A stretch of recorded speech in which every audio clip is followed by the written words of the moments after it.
New black Wall Street book club. And send brother much love. Educating, elevating, because in knowledge is the power and we'll never give it up. Literature's for the masses. Where to put your money down, now how to watch your assets. Yeah, uplifting others is a passion. My brother Eben, he will turn it into action. New Black Wall Street book club. You should come read good cause. Yeah, we comprehending clear. All just together, there's no limit for us. Here comes your host, New Black Wall Street. Eben, take it away. New Black Wall Street book club. All right, my beautiful people, thanks so much for joining us here this evening here on this Tuesday night. We are back into our BossVest business series. We have a little bit of a problem here with our show. Hopefully you can hear me just fine. And we are back into the execution pipeline where we're looking to help you to turn your business idea from dream to reality. Now, this is a series that will take place, I would imagine, for about 8 weeks or so. And so if you're just joining in with us for the first time, you didn't miss much because we really went through the introduction last week. But you want to pick up the book, Execution Pipeline, and step-by-step guide on how to turn your dreams to reality. And you can do that over at the ERGJ Black Bookstore, even here at ERGJ Enterprises. We are broadcasting from tonight. So no matter where you may be looking at, if you want to interact with us, just come on over to our business page and you can interact with us tonight. So we really want to do a recap on where we were last week, to again establish structure from taking this concept that we have to either start a business, or the concept that we have to expand our brand or our business and actually put it into motion and have some structure around it. So again, how to turn your business idea from dream to reality. So let's get right into this, guys. I'm not going to take up too much of your time tonight. We're coming on a little bit late, but I still wanted to honor my commitment and do this thing for us as we continue to move forward and bringing about change or bringing about expansion into our business. So last week we went over the first 3 steps, which was your concept. That was the first thing. You really want to establish your concept. And in that step, you wanted to ask yourself, what exactly is your concept? That's right. What exactly is your concept? Because this is really the starting point. You have grasped this thing in your head. You're saying, hey, this is a good idea. This is what I want to do. And so you want to really establish, you want to really define exactly what your concept is. And then next, and number 2, you wanted to discover your inspiration. Discover your inspiration. And in that step, the main question that you want to answer, of course, this is stuff you want to do on your notes, is what inspired your concept in the first place? Now, what was the inspiration behind this concept that you have? And then number 3, you want to align the concept with your core values. Align the concept with your core values. And in that step, you want to answer this question. How does your concept align with your core values? So hopefully at this point, you kind of see how this works. It's a situation where you want to have some notes available to you if you are serious about building a business, if you're serious about expanding your brand, if you're serious about taking things to another level, because there is going to be structure. This is basically like a virtual business plan at the end of the day. It's everything that you need without necessarily going through that whole formal structure of a business plan. So if you've been having issues or problems doing that, this is the way that you can get started into doing that. So make sure you bring your notes so you can move forward in helping you to bring your dream, bring your business idea from dream to reality. So we're going to move on into step number 4 as we continue to develop a focused concept. And in this step number 4, you wanted to prepare to sacrifice.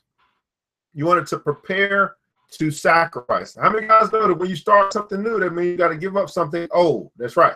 In order for you to start something new, especially with time, you're going to have to give up something old. And so he says this, Mr. Flynn says, you might have an excellent idea, but millions of other people in this world have great ideas too. Of these millions of good ideas, only a few pass the implementation test, and even fewer last more than a few years. Even successful businesses can lose traction over time.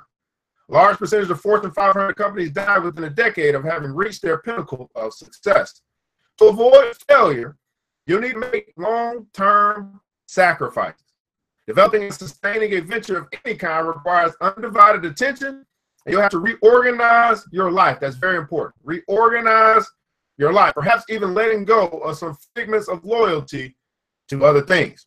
Regardless of your previous experience, if you're a new entrepreneur, you've never done anything like this before. Ask yourself now, what price are you willing to pay for the success of your venture, and compare this to your current priorities? What price are you willing to pay for the success of your venture, and compare this to your current priorities? Are you currently employed? Are you married? Do you have a family? Are you a mother or father? Are you enrolled in school? Are you financially strapped?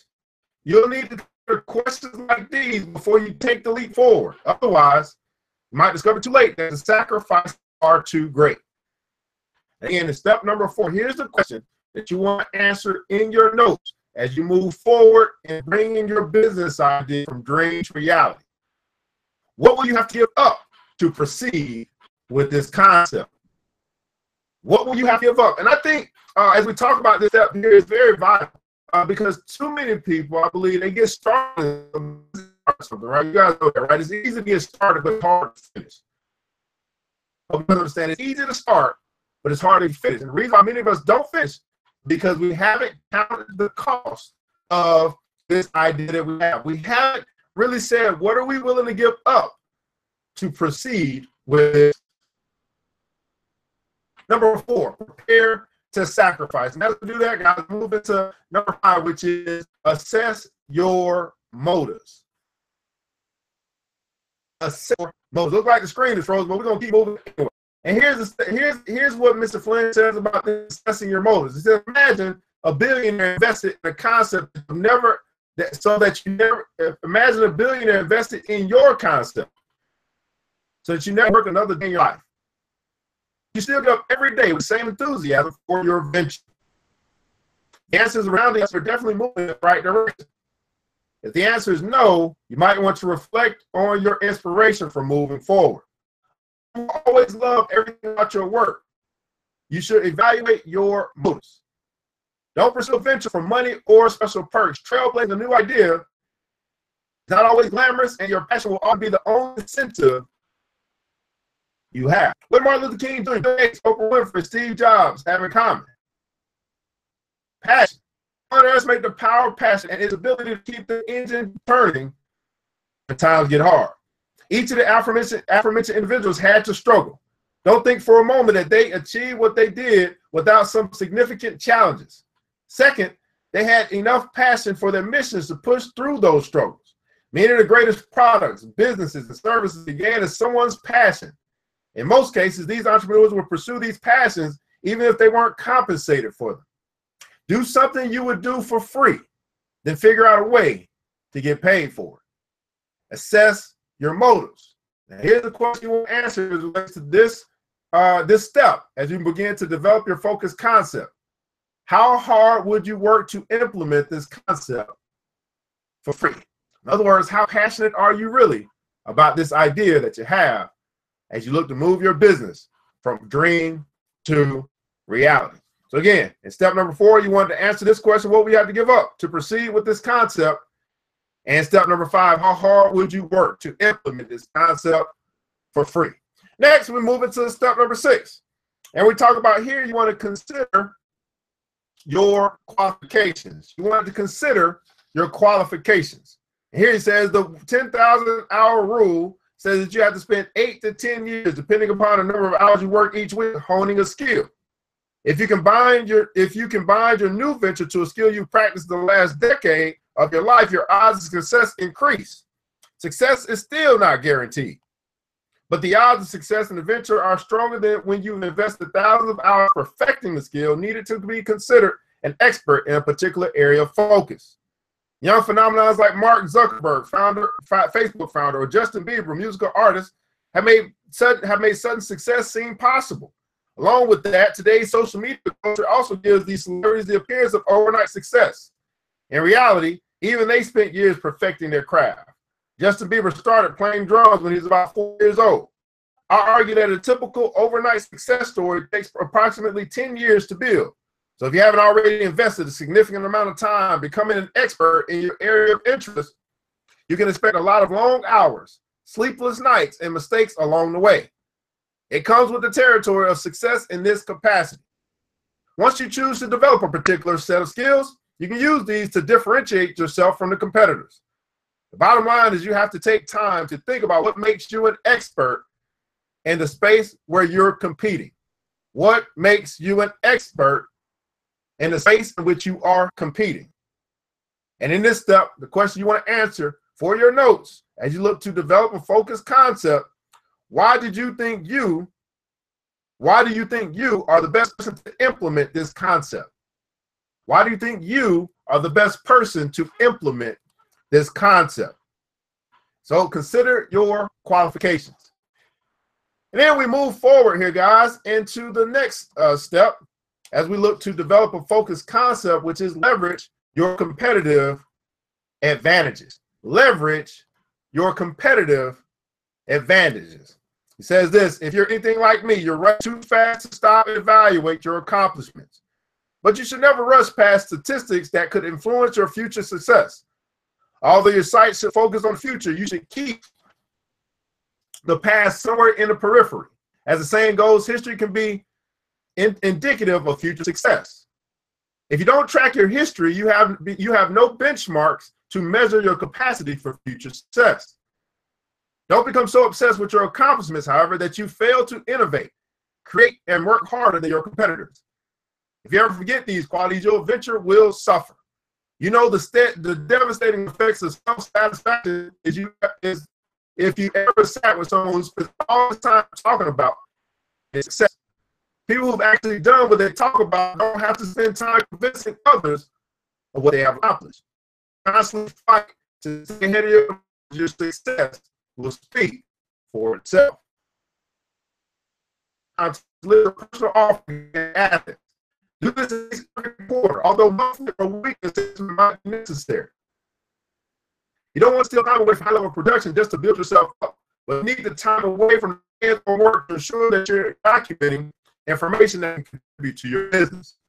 In the nonprofit world, for example, statistics are everything. If you're not capturing metrics, you're essentially not existing. Entire teams, events, and even companies exist for the sole purpose of capturing nonprofit success stories and metrics. Long-term sustainability depends on documentation. Require evidence of progress. Determining your assets start with your competitive advantages. Some possible advantages you might have include any successful projects or businesses you start, initiatives you piloted, work history, community service, or noteworthy connection. Assets can include mistakes or challenges you have empirical anecdotal data to show how you overcame them. Next, to take a list of your greatest assets along with competitive advantages. Then you're competing for a large client, submitting an application for a large grant or aiming to a large customer or whatever competitor. Just what to emphasize. I'm talking about here leveraging your competitive advantages. And in this particular step, guys, the question that we answer as it relates to developing your focus concept is what are the competitive advantages you can leverage? What are the competitive advantages that you can leverage? Again, guys, we're moving right on to develop this concept that can help you to turn your business idea from dream to reality. And the last bit we'll go tonight is going to be in step number 8. It's called determining your goals. You want to determine your goals. Flynn says this: in the Bible, wrote a farewell letter to a group of people in the city of Ephesus. He warned them how important it was for them to make a difference in the world. Paul's message explained why he chose the life over me. Said, you yourself know these hands are my own and who are with me. And everything I showed you that by working hard in this, you must help the weak. For the word of the Lord Jesus, he himself said, blessed to give this to receive. All of the people of Ephesus are the importance of hard work, but not for the sake of hard work or financial return. The word will also be change lives. Now you should have the opportunity to make a pivotal change. You should have the courage to begin the process. My advice: don't wait another second to pursue something meaningful. That allows you to feed your family and still experience intrinsic fulfillment as you impact the world around you. One of the primary reasons people fail to make a career change is because their vision stopped at simply earning enough to pay the bills. They get comfortable. Successful entrepreneurs see a problem they want to solve and take action to solve it. They seek more than status quo, a mediocre life, or a job that simply pays the bills. They accept the challenge of entrepreneurship because something greater than profit drives them. By no means should you quit your job tomorrow, but you can begin preparing mentally today. Start by creating a 1, 2, or 3-year transition plan that supports your goals. For making a difference in the world around you, identify what's driving you and chase it. You don't have to sprint, but begin stepping towards your dreams. Set a date, develop some metrics, create a plan of action, and pursue that goal. You get more guidance on the process that we learn together through this book. This is talking about determining your goals. And in this, it just stopped. And in this goal, as we talk about determining goals, in this step says what impact do you want to make? Is the question he asked. What impact do you want to make? Determining your goals. The question you want to answer as it relates to this step in the process, what impact do you want to make? Well, guys, we're going through again the execution pipeline, a step-by-step guide on how to turn your business idea from dream to reality. And this is one of the best business books that I can recommend to help you to get into this or to expand your business. Well, we're going to pick this back up next Tuesday, 9 o'clock, as we move on into measuring the concept value. That's right, measuring the concept value. But do a quick recap of what we talked about today. Again, step 5, you want to assess your motives. And in that, you want to answer this question: how hard would you work you first want to prepare to sacrifice. And in this step, you want to answer this question: what we have to give up to proceed with your concept. You want to assess your motives and answer this question: how hard would you work to implement this concept for free? Step 6, you want to consider your qualifications. You want to answer this question: why do you think you are the best person to implement this concept? Step number 7, you want to leverage your competitive advantages and answer this question: what are the competitive advantages you can leverage? Step 8, you want to determine your goals. What impact do you want to make? That's the question that you want to answer. What impact do you want to make? Well, guys, ERGJ is certified financial educator, founder of New Black Wall Street, CEO of ERGJ Enterprises, and we're going through the BossVest business series where we want to help the entrepreneur and the entrepreneur to start business or expand business that they're currently in. Hopefully you find value in this, and we'll see you next week. And I want you to remember this: it takes a village, and it starts with us. Let's build together. You guys have a wonderful night. I'll talk to you soon. New Black. It's the New Black Wall Street Book Club. Wall Street. With your host, Evan Jefferson. It's time for us to go. Yeah. Now, you ain't got to leave the computer, but we encourage you to get out there and learn and apply all the things you learn at the New Black Wall Street Book Club. Yeah.